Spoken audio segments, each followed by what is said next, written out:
بسم اللہ الرحمن الرحیم۔ السلام علیکم۔ دفعہ نمبر 387 تعزیرات پاکستان۔ استحصال بالجبر کے ارتکاب کی خاطر کسی شخص کو ہلاکت یا ضرر شدید کے خوف میں مبتلا کرنا۔ دفعہ نمبر 387 تعزیرات پاکستان۔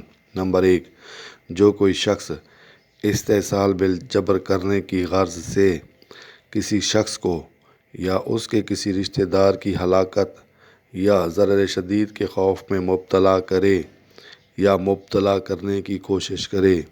نمبر 2، جس کی سزا 7 سال قید اور جرمانہ ہے۔ استحصال کے معنی حصول یا حاصل کرنا، بالجبر کے معنی طاقت کے زور پر حاصل کرنا، ارتکاب کے معنی عمل میں لانا یا کوئی کام کرنا، ضرر شدید کے معنی بہت گہرا زخم یا چوٹ، خوف کے معنی ڈر، غرض کے معنی مقصد، ہدف، خواہش، مطلب، ہلاکت کے معنی موت، مرنے کی حالت، تباہی، بربادی، مبتلا کے معنی مصروف یا پھنسا ہوا۔